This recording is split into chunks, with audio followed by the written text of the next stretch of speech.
श्रीमल्लक्ष्मीर्सिंहस्य श्रियं दिशतु मे नखः स्वभक्ताभीष्टदानाय सम्पत्तदशाकृतेः पूज्याय राघवेन्द्राय सत्यधर्मरताय च भजतां कल्पवृक्षाय ನಮತಾಂ ಕಾಮಧೇನವೇ. ಅಧನಾಪೀಠದಲ್ಲಿ ವಿರಾಜಮಾನರಾದ ಶ್ರೀ ಶ್ರೀಪಾದಂಗಳವರಿಗೆ ನನ್ನ ನಮಸ್ಕಾರಗಳನ್ನು ಸಲ್ಲಿಸುತ್ತೇನೆ. ನಾನು ಪುರುಷ ಸೂಕ್ತದ ಬಗ್ಗೆ ಹೇಳುತ್ತೇನೆ. ಪುರುಷ ಸೂಕ್ತವನ್ನು ನಿತ್ಯವೂ 10 ಬಾರಿ ಪಠಿಸಬೇಕು. ಸಾಧ್ಯವಾಗದಿದ್ದರೆ 3 ಬಾರಿ ಪಠಿಸಬೇಕು. ಅದು ಸಾಧ್ಯವಾಗದಿದ್ದರೆ 1 ಬಾರಿ ಉಪಾಸನೆಯಲ್ಲಿ ಹಾಗೂ ಪೂಜೆಯಲ್ಲಿ ಪಠಿಸಬೇಕು. ಒಂದೊಂದು ಸಂದರ್ಭದಲ್ಲಿ ಅರ್ಥಾನುಸಂಧಾನದ ಮೂಲಕ ಪಠಿಸಬೇಕು. ಪುರುಷ ಸೂಕ್ತದಿಂದ 3 ವೇದಗಳು ಪ್ರಕಟಗೊಂಡಿವೆ. ಪುರುಷ ಸೂಕ್ತದ ಪಾರಾಯಣದಿಂದ 3 ವೇದದ ಪಾರಾಯಣದ ಪುಣ್ಯವು ಪ್ರಾಪ್ತವಾಗುತ್ತದೆ. ಪುರುಷ ಸೂಕ್ತಕ್ಕೆ ಶ್ರೀಮದ್ ರಾಘವೇಂದ್ರ ತೀರ್ಥ ಗುರು ಸಾರ್ವಭೌಮರೇ ಮೊದಲಾದ ಅನೇಕ ಮಹನೀಯರು ವ್ಯಾಖ್ಯಾನ ರಚನೆ ಮಾಡಿದ್ದಾರೆ. ಸೃಷ್ಟಿಯ ಮೊದಲು ಓಂಕಾರವು ಪ್ರಕಟವಾಯಿತು. ಓಂಕಾರದಲ್ಲಿರುವ ಅ ಉ ಮ ಎಂಬ 3 ಅಕ್ಷರಗಳಿಂದ ಭೂಹು ಭುವಃ ಸ್ವಹ ಎಂಬ 3 ಪದಾತ್ಮಕವಾದ ವ್ಯಾಹೃತಿಗಳು ಪ್ರಕಟಗೊಂಡವು. ಈ 3 ವ್ಯಾಹೃತಿಯಿಂದ ಗಾಯತ್ರಿಯ 3 ಪಾದಗಳು ಸಾಕ್ಷಾತ್ಕಾರಗೊಂಡವು. ಈ ಗಾಯತ್ರಿಯಿಂದ ಪುರುಷ ಸೂಕ್ತದ 3 ವರ್ಗಗಳು ಸಾಕ್ಷಾತ್ಕಾರಗೊಂಡವು. ವೇದರಾಶಿಯಲ್ಲಿ ಉಳಿದ ಎಲ್ಲ ಸೂಕ್ತಗಳಂತೆ ಇದು ಕೂಡ ಒಂದಾಗಿದೆ. ಆದರೂ ಬೇರೆ ಎಲ್ಲ ಸೂಕ್ತಗಳಿಗೆ ಇರದ ವೈಶಿಷ್ಟ್ಯ ಇದಕ್ಕೆ ಹೇಗೆ ಬಂದಿತು ಎಂಬ ಪ್ರಶ್ನೆಗೆ ಉತ್ತರ ನೀಡುವ ಪ್ರಮಾಣ ಶ್ಲೋಕ ಹೀಗಿದೆ. ಇದಂ ಪುರುಷ ಸೂಕ್ತಂ ಹಿ ಸರ್ವವೇದೇಷು ಪಠ್ಯತೆ ಅತಃಶ್ರುತಿಭ್ಯಂ ಸರ್ವಾಭ್ಯಂ ಬಲವತ್ ಸಮುದೀರಿತಂ. ಎಲ್ಲ ವೇದಗಳಲ್ಲಿ ಈ ಪುರುಷ ಸೂಕ್ತವನ್ನು ಪಠಿಸಲಾಗಿದೆ. ಆದರೆ ಬೇರೆ ಸೂಕ್ತಗಳನ್ನು ಪಠಿಸುವುದಿಲ್ಲ. ಆದ್ದರಿಂದ ಪುರುಷ ಸೂಕ್ತವು ಎಲ್ಲ ವೇದಗಳಿಗಿಂತ ಬಲಿಷ್ಠವಾಗಿದೆ. ಗಾಯತ್ರಿಯು ತನ್ನ ಅರ್ಥವಿಸ್ತಾರವನ್ನು ಮಾಡಿದ್ದು ಈ ಪುರುಷ ಸೂಕ್ತದ ಮೂಲಕ. ಓಂಕಾರವು ಗುಣಪೂರ್ಣತ್ವವನ್ನು ಹೇಳುತ್ತಿದೆ. ಓಂಕಾರದ ವ್ಯಾಖ್ಯಾನವಾದ ಈ ವ್ಯಾಹೃತಿ ಗಾಯತ್ರಿ ಪುರುಷಸೂಕ್ತ ಇವು ಕೂಡ ಗುಣಪೂರ್ಣತ್ವವನ್ನೇ ತಿಳಿಸುತ್ತಿದೆ. ಪುರುಷ ಸೂಕ್ತದ ಮೊದಲ 5 ಮಂತ್ರಗಳು ಪ್ರಥಮ ವರ್ಗವೆಂದು, ಎರಡನೇ 5 ಮಂತ್ರಗಳು ದ್ವಿತೀಯ ವರ್ಗವೆಂದು, 6 ಮಂತ್ರಗಳು 3ನೇ ವರ್ಗವೆಂದು ಪ್ರಸಿದ್ಧವಾಗಿವೆ. ಗಾಯತ್ರಿಯ ಮೊದಲ ಪಾದದ ವ್ಯಾಖ್ಯಾನವನ್ನು ಮಾಡಲು ಪುರುಷ ಸೂಕ್ತದಲ್ಲಿ ಮೊದಲನೇ 5 ಮಂತ್ರಗಳು ಹೊರಟಿವೆ. ಗಾಯತ್ರಿಯ 2ನೇ ಪಾದದ ವ್ಯಾಖ್ಯಾನವನ್ನು ಮಾಡಲು ಪುರುಷ ಸೂಕ್ತದಲ್ಲಿ 2ನೇ 5 ಮಂತ್ರಗಳು ಹೊರಟಿವೆ. ಗಾಯತ್ರಿಯ 3ನೇ ಪಾದದ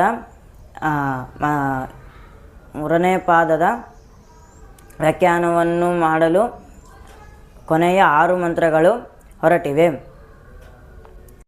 ಪುರುಷ ಸೂಕ್ತದಲ್ಲಿ ಸಕಲ ವೇದಗಳ ಅರ್ಥವನ್ನು ಪ್ರತಿಪಾದನೆ ಮಾಡಲಾಗಿದೆ. ಸಕಲ ಶಾಸ್ತ್ರಗಳ ಅರ್ಥಗಳನ್ನು ಕೂಡ ಪ್ರತಿಪಾದನೆ ಮಾಡಲಾಗಿದೆ. ಇಂದ್ರ, ಅಗ್ನಿ, ವಾಯು ಇವರೆಲ್ಲ ದೇವತೆಗಳು ಮೇಲ್ನೋಟಕ್ಕೆ ಪ್ರತಿಪಾದ್ಯರಾದರೂ ಕೂಡ ಇಂದ್ರ, ಅಗ್ನಿ, ವಾಯು ಈ ಎಲ್ಲ ಶಬ್ದಗಳು ಭಗವಂತನನ್ನೇ ಪ್ರತಿಪಾದನೆ ಮಾಡುತ್ತವೆ. ಎಲ್ಲ ಋಕ್ಕುಗಳು ಕೂಡ ಭಗವಂತನನ್ನೇ ಪ್ರತಿಪಾದನೆ ಮಾಡುತ್ತವೆ. ಸಮಸ್ತ ವಿಶ್ವದ ನಿಯಾಮಕನಾದ ಆ ಭಗವಂತನು ಯಾರು ಎಂದು ಜಿಜ್ಞಾಸನೆ ಬಂದರೆ ಅವನೇ ಪರಮಪುರುಷ. ಈ ಪರಮಪುರುಷನನ್ನೇ ಎಲ್ಲ ಶಬ್ದಗಳು ಪ್ರತಿಪಾದನೆ ಮಾಡುತ್ತಿವೆ.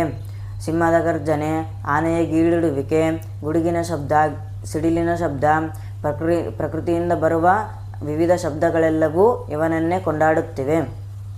ಪುರುಷ ಎಂದರೆ ಗಂಡಸು ಎಂದರ್ಥ ಅಲ್ಲ. ಪುರದಲ್ಲಿರುವವನು ಪುರುಷನು. ಪುರು ಎಂದರೆ ದೇಹ ಎಂದರ್ಥ ಮತ್ತು ಸಮಸ್ತ ಬ್ರಹ್ಮಾಂಡ ಎಂದರ್ಥ.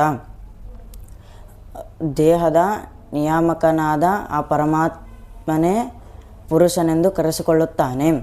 ಪೂರ್ಣನಾಗಿದ್ದಾನೆ. ಆದ್ದರಿಂದ ಪುರುಷನು. ಪುರು ಶ್ರುತಿ ಇತಿ ಪುರುಷಃ. ಪುರು ಬ್ರಹ್ಮಾಂಡವನ್ನು ಶ್ರುತಿ ನಾಶ ಮಾಡುತ್ತಾನೆ. ಆದ್ದರಿಂದ ಪುರುಷನು. ಪುರು ಸನೋತಿ ಇತಿ ಪುರುಷಃ. ಪೂರ್ಣವಾದ ಪುರುಷಾರ್ಥಗಳನ್ನು ನೀಡುತ್ತಾನಾದ್ದರಿಂದ ಪುರುಷನು. ಪುರು ವಸತಿ ಇತಿ ಪುರುಷಃ. ದೇಹವೆಂಬ ಪಟ್ಟಣದಲ್ಲಿ ವಾಸ ಮಾಡುತ್ತಾನಾದ್ದರಿಂದ ಪುರುಷ ಎಂದು ಕರೆಸಿಕೊಳ್ಳುತ್ತಾನೆ. ಪು ಸರ್ವಮಂಗಳ ಪ್ರವೀಣನು. ರು ರೌತೀತಿ ರುಹು. ಹಯಗ್ರೀವ ರೂಪದಿಂದ ಎಲ್ಲ ವೇದಗಳನ್ನು ಉದ್ಗೀರ್ಣ ಮಾಡುವುದರಿಂದ ರು ಎನಿಸುತ್ತಾನೆ. ಶಕಾರ ಪ್ರಾಣ ಆತ್ಮ ಎಂಬ ಐತರೇಯೋಪನಿಷತ್ತಿನ ಮಾತಿನಿಂದ ಎಲ್ಲ ಕಡೆ ಚೇಷ್ಟಾಪ್ರಧಾನನಾಗಿದ್ದಾನೆ. ಓಂಕಾರದಲ್ಲಿರುವ 3 ಅಕ್ಷರಗಳು ಏನನ್ನು ಹೇಳುತ್ತವೋ ಪುರುಷ ಪದವು ಅದೇ ಅರ್ಥವನ್ನು ಹೇಳುತ್ತದೆ. ಅಕಾರವು ನಿರ್ದುಷ್ಟತ್ವವನ್ನು, ಉಕಾರವು ಆಧಿಕ್ಯವನ್ನು, ಮಕಾರವು ಸರ್ವಜ್ಞತ್ವವನ್ನು ತಿಳಿಸುತ್ತದೆ. ಪುರುಷ ಎಂಬಲ್ಲಿರುವ ಅಕ್ಷರಗಳು ಪು ನಿರ್ದುಷ್ಟನಾಗಿ ದೇಹದಳು ಪ್ರವೇಶಿಸಿದ್ದಾನೆ. ರು ಎಲ್ಲರಿಗಿಂತ ಉತ್ಕೃಷ್ಟನಾಗಿದ್ದಾನೆ. ಶ ಎಲ್ಲವನ್ನೂ ತಿಳಿದಿದ್ದಾನೆ. ಹೀಗೆ ಪುರುಷ ಓಂಕಾರದಲ್ಲಿರುವ 3 ಅಕ್ಷರಗಳ ಅರ್ಥವನ್ನೇ ಪುರುಷ ಎಂಬಲ್ಲಿರುವ ಶಬ್ದವು ತಿಳಿಸುತ್ತದೆ. ನಾರಾಯಣನೇ ಪುರುಷ ಸೂಕ್ತದ ಋಷಿ. ಋಗ್ವೇದದಲ್ಲಿ 16 ಮಂತ್ರಗಳಿವೆ. 15 ಮಂತ್ರಕ್ಕೆ ತ್ರಿಷ್ಟುಪ್ ಛಂದಸ್ಸು, 16ನೇ ಮಂತ್ರಕ್ಕೆ ಅನುಷ್ಟುಪ್ ಛಂದಸ್ಸು. ಯಜುರ್ವೇದದಲ್ಲಿ ಮುಂದಿನ ಎಲ್ಲ ಮಂತ್ರಗಳು ಕೂಡ ತ್ರಿಷ್ಟುಪ್ ಛಂದಸ್ಸಿನಲ್ಲಿವೆ.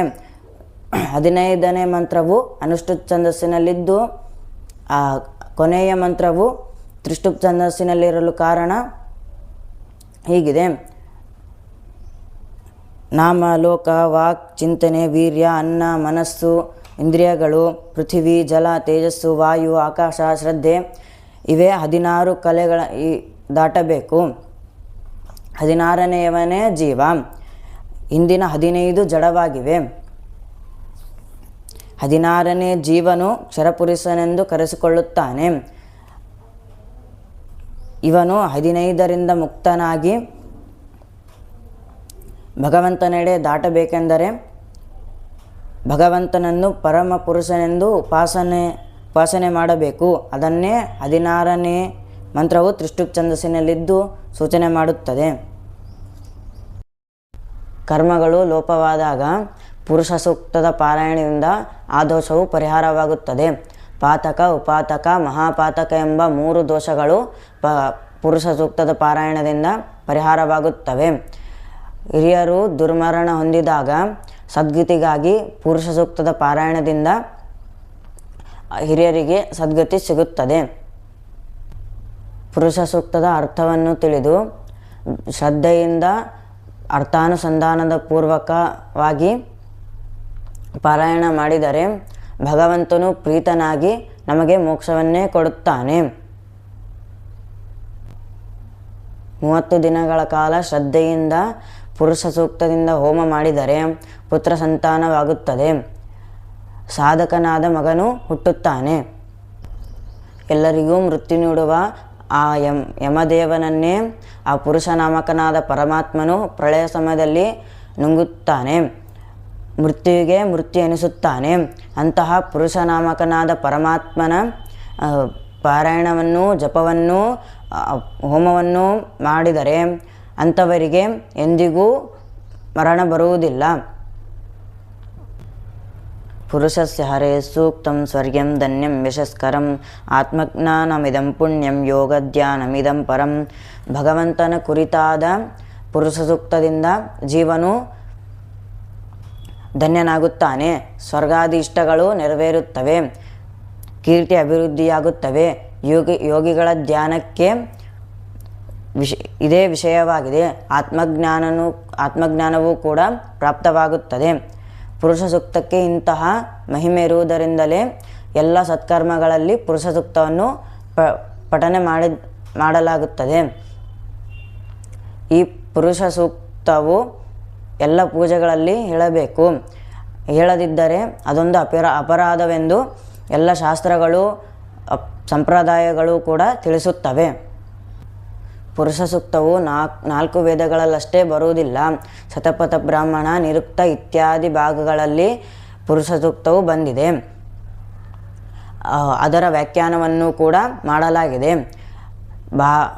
ಭಾಗವತದ 2ನೇ ಸ್ಕಂದದಲ್ಲಿ ಪುರುಷನಾಮಕನಾದ ಪರಮಾತ್ಮನ ವರ್ಣನೆಯನ್ನು ಮಾಡಲಾಗಿದೆ. ಈ ಪುರುಷ ಸೂಕ್ತವನ್ನು ಓದಲು ಯಾರಿಗೆ ಅಧಿಕಾರವಿದೆ ಎಂದರೆ ಉಪನಯನ ಮಾಡಿಕೊಂಡಿರಬೇಕು. ತಂದೆಯಿಂದ ಗಾಯತ್ರಿ ಮಂತ್ರದ ಉಪದೇಶವಾಗಿರಬೇಕು. ಸಂಗೀತ ಜ್ಞಾನ ಇರಬೇಕು. ಸ್ವರಿತ ಸ್ವರಗಳ ಬಗ್ಗೆ ಜ್ಞಾನ ಇರಬೇಕು. ಇಂಥವರು ಪುರುಷ ಸೂಕ್ತವನ್ನು ಓದಲು ಅಧಿಕಾರವುಳ್ಳವರು.